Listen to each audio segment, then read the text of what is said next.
الحمد لله رب العالمين والصلاة والسلام على سيدنا محمد وآله وصحبه أجمعين. اللهم علمنا ما ينفعنا وانفعنا بما علمتنا وزدنا علما وعملا يا رب العالمين أما بعد. So we were just talking about what goes into living a meaningful life and the impact that we leave, the significance of our actions and existence in making the world a better place, in having a positive impact on the people around us. This is one of the most powerful methods of finding meaning in life. And some argue it is the very way of doing so. That's not to say that in pursuing goals there isn't something meaningful. But it's the horizons of difference here, or the horizons of significance rather. What are we talking about when we say I'm looking to achieve a certain goal? It's meaningful, the effort I'm putting in, yes. But once I achieve it and I look back on it, it's a sense of accomplishment, sure. But it's meaning beyond myself and my own efficacy. What is the significance? And if it doesn't carry that significance, we often question whether or not it was truly meaningful. I've talked about this before. David Brooks has a book called The Second Mountain. He talks about how in life we climb what he calls the first mountain that society tells you at the peak of which rests success and contentment. So all of us, right? Growing up, we're told if you just study really hard, get into a really good school, graduate, get a really good job, settle down, buy a big house, you'll be happy. He says many people, they climb this mountain and they get to the top. They reach the peak, only to discover that the contentment, the peace, the happiness that they were seeking isn't there. So then they kind of stand there surveying the landscape going, where might happiness and contentment lie? And that's where he comes up with the idea of the second mountain, where people realize, actually, maybe I was calculating this whole thing wrong to begin with. How many of y'all have seen someone in your family like this? Or even someone in your close relatives who in older age began to realize the value of family after perhaps neglecting family for decades? How many of y'all seen that? I've seen it. 30, 40 years just put into their jobs, into their businesses. And then they get old enough and they mature to the point where they start to realize, wait, what was I doing? Let me give time to my family. But they go to try to give time to their family, but they're so disconnected from their family.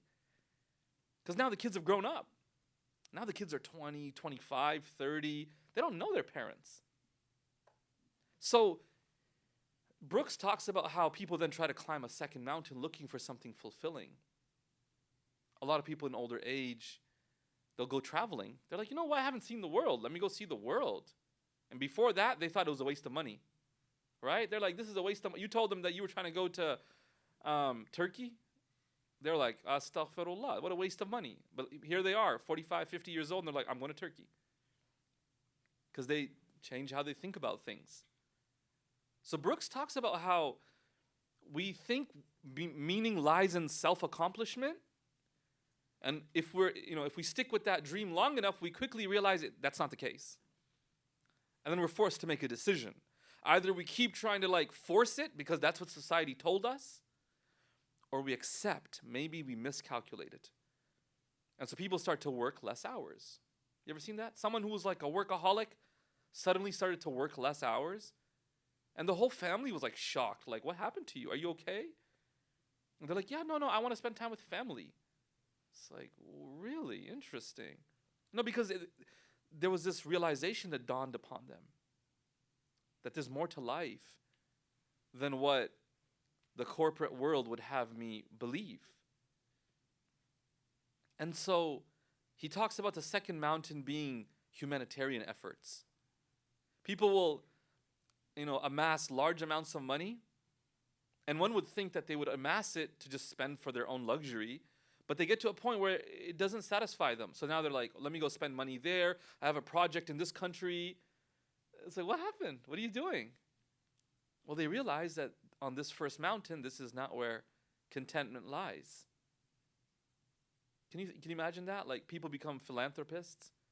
They could live in like a really luxurious mansion that they worked 40, 50 years for, but they choose to go to some country where the infrastructure is really worn down or they don't even have it, and they'll go live in like really rundown conditions, and they'll find so much joy.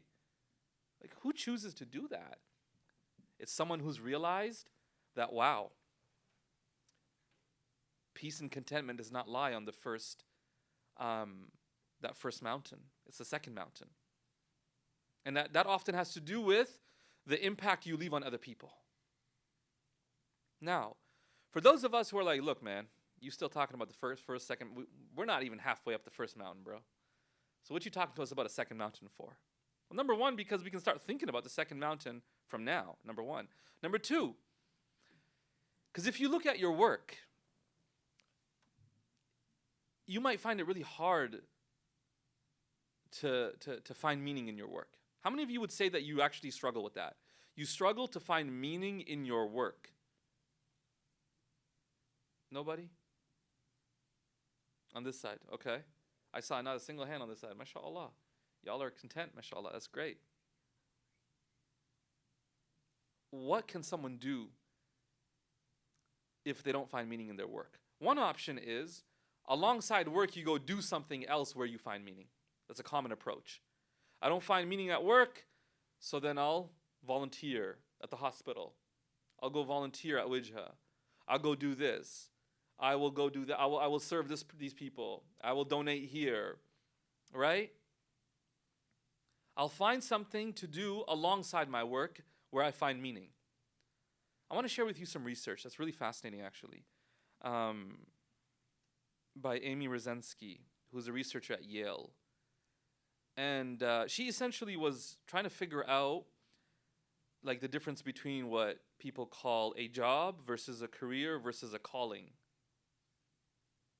All right? A job is something you take on just maybe because you need it in the moment. But you don't see a future for yourself in that field. A career is something that in that field you're committed to it now. And so you'll move between jobs, but it'll still be within that field because that's your career. A calling is even deeper. You'd even do it for free because you believe that's what you've been created for. Like, that's what God has uniquely equipped you with the skills to do, so you choose to do it. And that's not such a common concept anymore, but in the past, the idea of a vocation. The word vocation from the Latin root vocat, which means to call. A vocation was it was a calling. You didn't pick it, it picked you, in a sense, right? So she wanted to figure out, like, how do people find job satisfaction? So she did some interviews. She interviewed hospital workers, not the doctors, not the nurses, not even the administrative assistants. She interviewed the people whose responsibility was to clean out the patient's rooms each day. So a patient would be discharged. Now these cleaners would have to come in and clean the room, sanitize it for the next patient, to come in. She thought like this was your classic quote unquote dirty job, where you come and you have to get down and use cleaners and clean up this place. Like, how much meaning could you find in that, right? So she was convinced everybody doing this job would hate it. And she did find some people who complained about it, who said, this is terrible, I'm just here because of the money, like I would not do this, I'm trying to do something else. She said, interestingly though, even in such a job, she found people who found deep meaning in the work that they were doing. Which raises the question, how? What about their job was meaningful? How were they able to adopt a perspective that really gave them that sense of meaning? And she says that she found that they described their jobs in rich relational terms. That when they spoke about their job, they spoke about it very much in relation to the impact that they were having on other human beings. So she says many of them reported going out of their way to learn as much as possible about the patients whose rooms they cleaned, down to which cleaning chemicals were likely to irritate them less. In their eyes, they were like, how can I give this person the best experience whilst they're here at the hospital? Their life is already pretty difficult. What can I do to make their life the least difficult possible? She writes, it was not just that they were taking the same job and feeling better about it, pulling themselves up by their bootstraps and whistling. No, it was that they were doing a completely different job. Like from a perspective, the perspective they were holding was totally different. One talked about how they would form bonds with the patients, such that for some of them, they would continue to write letters to them after they were discharged. Like they really felt a sense of responsibility of taking care of the people coming through their doors. Some of them, when asked what their job was, they would say, I'm a healer. I create sterile spaces in the hospital.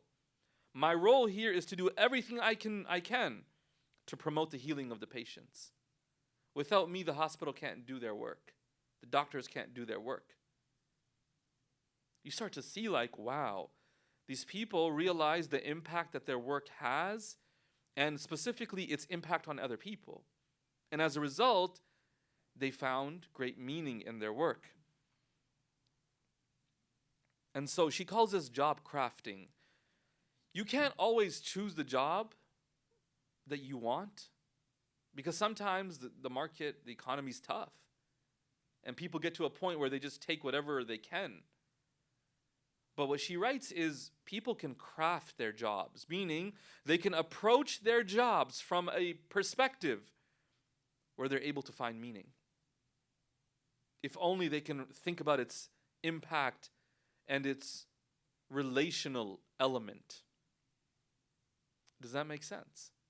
And that's why it's really fascinating that you'll have people who are in very disconnected workspaces where it's very tech-oriented and they make a lot of money maybe, but they don't have deep fulfillment.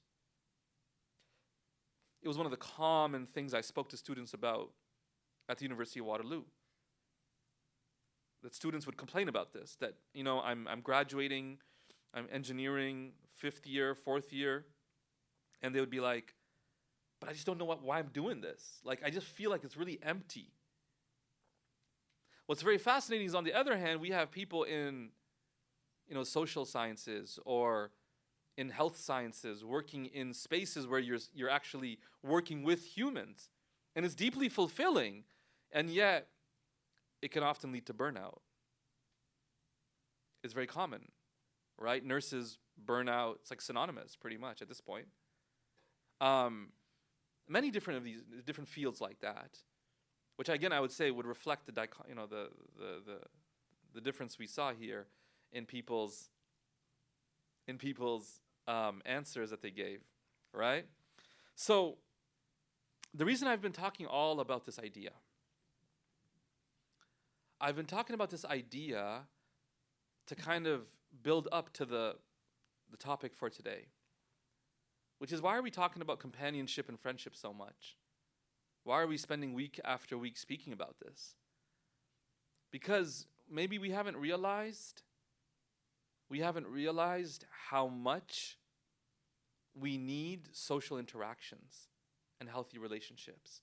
Again, maybe we've adopted the mindset that it's like an optional element of life. You can choose to have it, but you don't really need it. The idea of the lone wolf. The individual who just kind of lone wolfs it through life. There's a degree of loneliness that person will feel. Male or female, regardless, they will feel that at their core, because we've not been created like that, to move through life solo. And so community becomes really, really important. And And that's why, in terms of building those friendships, learning how to be with the people around us, we can find great meaning. So, Imam al-Ghazali, in the next section here, on the etiquettes of a child with their parents, he says, if you have parents, وَإِن كَانَ لَكَ وَالِدَانِ فَآدَابُ الْوَلَدِ مَعَ الْوَالِدَيْنِ. Let me just go down here. I'll move to the English. He says, if you have parents who are still alive, then the manners of the child with their parents are, and he lists them out. Number one, أن يسمع كلامهما. Number one is to listen to their speech, to listen to them. This is very challenging for many of us. For many of us who might have a strained relationship with our parents. Because we especially when you're younger, it's very hard to see past your pain, to see the perspective of your parents. As you get older, one of the signs of maturity is you begin to see your parents as mere human beings. And sometimes you see them as not the oppressors that maybe we saw them as growing up, but we see them as victims of their own circumstances, victims of their own upbringing, that they weren't able to heal, they weren't able to overcome. As a result, this has led to the way that they are. And you almost begin to feel bad for them. Because you're like, as much as you may have made the people around you miserable, deep down you were miserable too.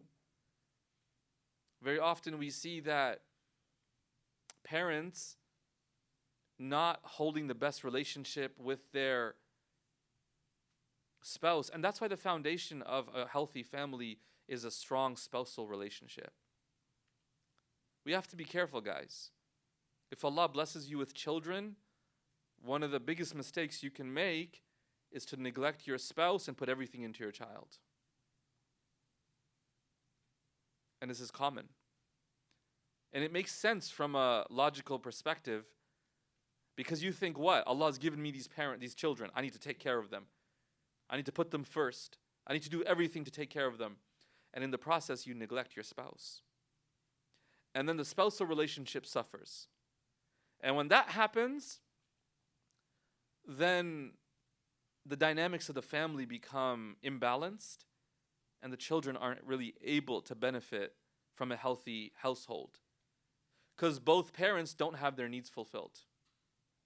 They have a need for each other, but sometimes they neglect each other, all in the name of a noble pursuit, which is to take care of the kids. We have to be careful not to do that, right? So, because then that leads to I've seen this. I have seen loveless marriages. Husband and wife, now in their 50s, 60s, parallel living.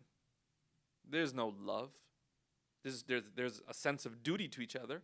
There's a loyalty, but love? No. What ends up happening then? Then they begin to try to fulfill their emotional needs from their children. And that's where you get over-possessive parents. A mother who can't let go of her son. Why? Because he fulfills her emotional needs that she's not receiving from her husband, because the spousal relationship is suffering. Does this make sense? The son is not always to blame for this, right? He's just being a son. His mom is giving him incredible attention and taking care of him. Why? Because she's doing it from a place of need. But the son has to realize that this is not healthy for him going forward.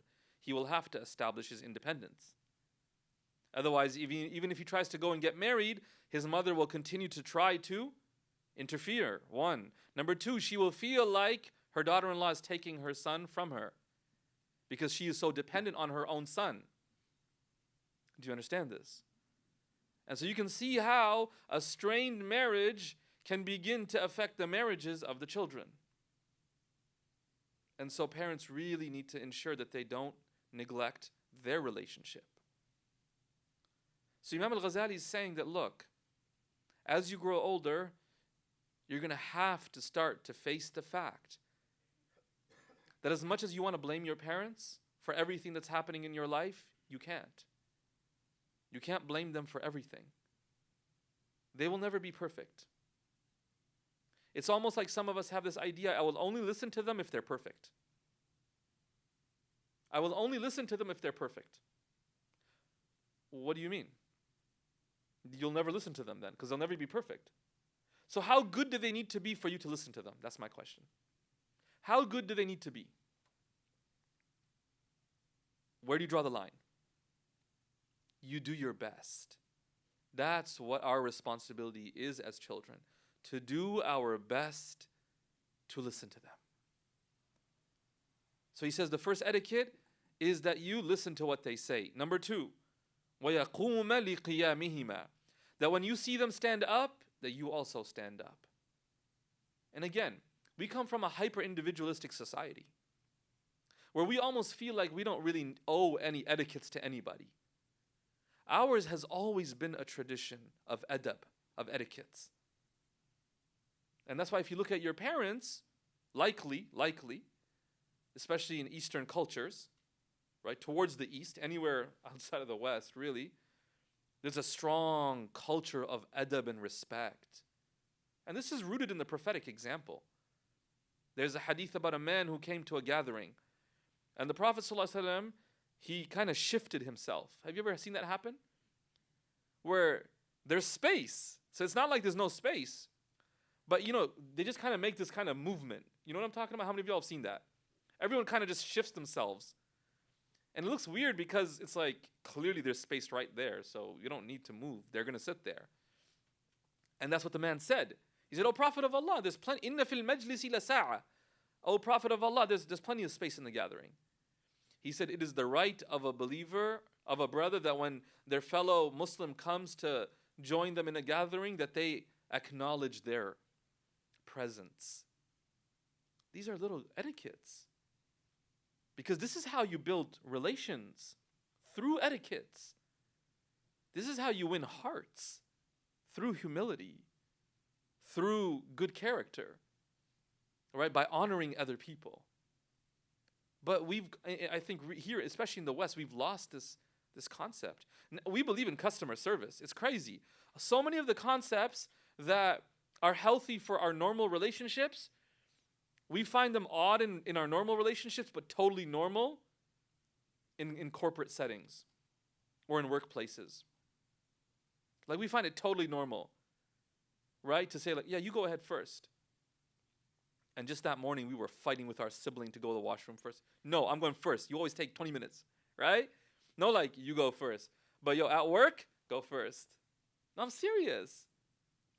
All right, customer walks in. Let me grab you something. At home, bro, how dare your sibling ask you if you can get something from the fridge? What do I look like, your servant? It's like, yo, you're willing to do that for like random strangers at work because you're getting paid. Because you know it works, right? Because you know it works. You know that if you're really kind, that people will warm up to you. Good salespeople know this. Be kind, be accommodating. Don't even try to necessarily sell so, aggressively. Tell them, no problem, here's a card. And you know what? They might call back because they appreciate the way you respected their autonomy. But at home, we don't do that. With the people that we claim to love, it's almost like we take their love for granted at home. So Imam al-Ghazali says that when they stand up, out of respect, you also stand up. And we get into like fights about, subhanallah, may Allah forgive us. We get into fights about, well, is it against the sunnah to stand up for someone?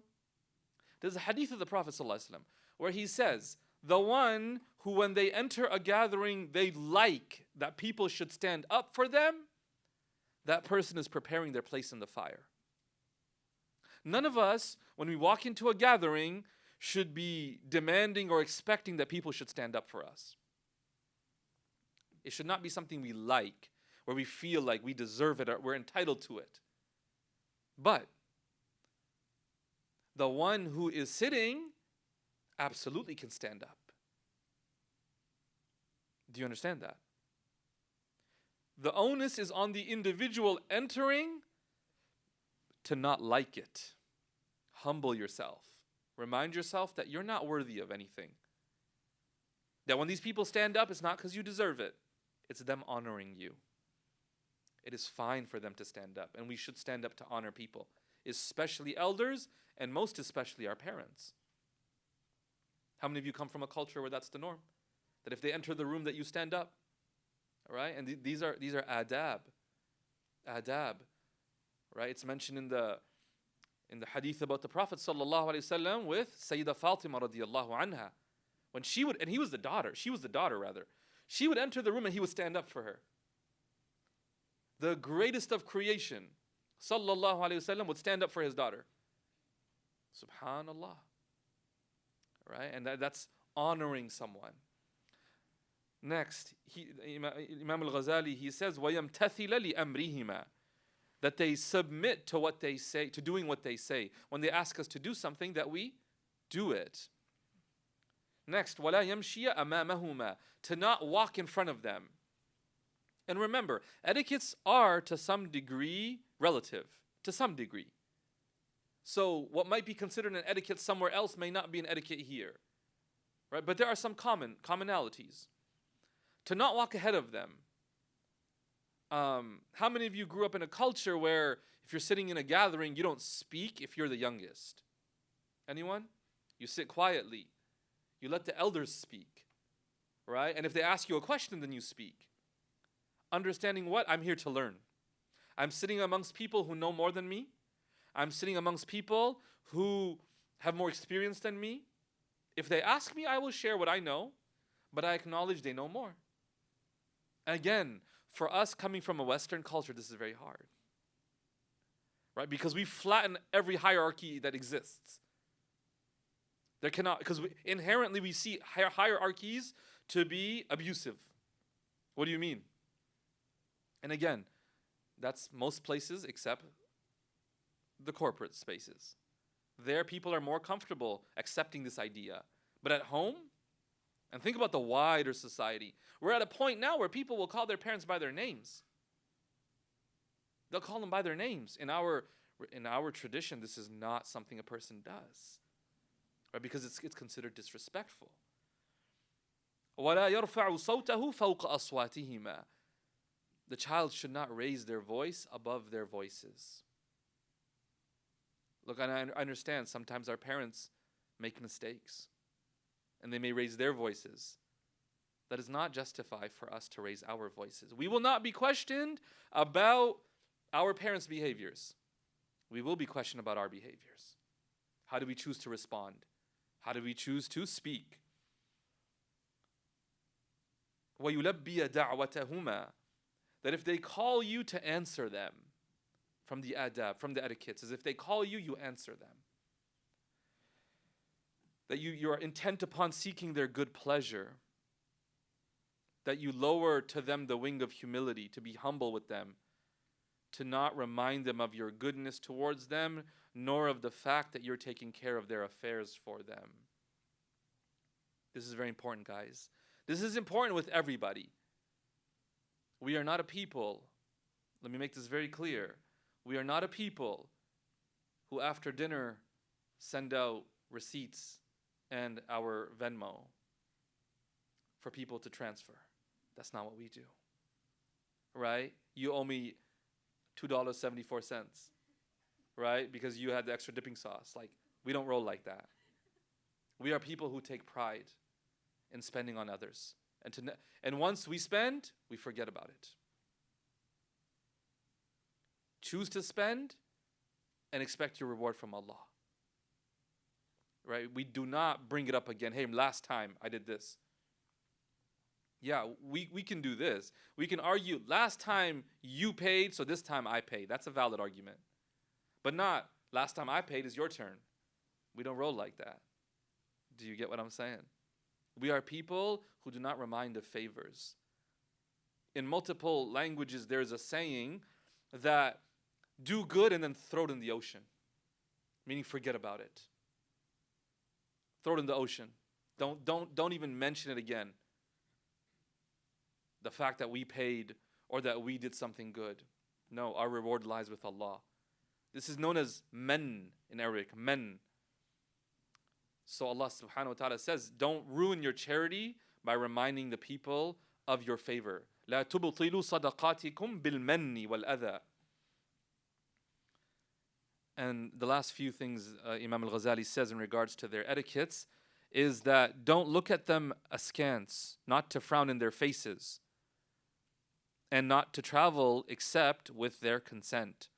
So what he's saying is, don't look at them like this out of the corner of your eyes, because that's very disrespectful. That's very rude. We're not meant to look at people in general like that, out of the corner of our eyes. It's almost like it's almost like you're suspicious of them. Like, why are you doing that, right? We're not meant to do that. We're meant to, if we talk to somebody, we face them. We face them with our entire being. We give them attention and importance. Nor do we scowl, right? Make faces that are really rude and upset. And finally, not to travel except with their consent. This is a difficult thing for a lot of people to understand, is that we have to understand that whilst we live with our parents, we do live under their authority. This is a traveling one. This is a difficult one. We do live under their authority. The day you want to do, my mom used to say this all the time. Okay, guys? She'd always say, hey, when you have your own house, you do what you want. But so long as you're in my house, you will do what we tell you. I said, labbaik. That's the only thing I could say. Right? Because we don't want the sandal coming our way, right? The slipper. So you're just like, labbaik, right? That's kind of how it is. We do our best, guys. We have a lot of, this is one of the more common issues that come to me in counseling, is parents coming with their children complaining, and children coming complaining about their parents. It's very common, right? And we have so many, this is a unique, I think, situation, is that for many of us, we're first generation. And as a result, there's also a difference in the way of thinking. It's like a clash between collectivistic thinking and individualistic thinking. So the parents are always making decisions based on, well, we have to go to that function. They'll be very upset if we don't. No, but mom, I made my own plans. How could you make plans without telling us? And it's this classic, clash of I want to do what I want to do, and the parents are saying, no, but we have obligations towards others in our community, right? And so we're trying to navigate this, and it's not easy. We all need to be more patient and understanding. We need to do our best to try to reach common ground, compromise, middle ground. Parents need to be more understanding, honestly speaking. So I do speak to them a lot. But yeah, as the children, we also need to do our best to try to understand their perspective and recognize that I may not get everything that I want today whilst I live under their roof. The freedom that I'm seeking and all of that, but I have to, maybe that's a sacrifice I have to make for this time that I'm with them. I can't completely choose to live how I want, right? So these are all issues that we deal with as a community. May Allah Ta'ala make it easy for all of us. He then goes on. So he started with Allah Subhanahu wa Ta'ala. He talked about the parents, and now he'll speak about the wider general public, inshallah. And we will continue that discussion after the break in the new year, inshallah. All right, we'll see you then, inshallah. Subhanallah wa bihamdihi, subhanakallahumma wa bihamdik, nashhadu an la ilaha illa ant, nastaghfiruka wa natubu ilayk. Assalamu alaikum wa rahmatullahi wa barakatuhu.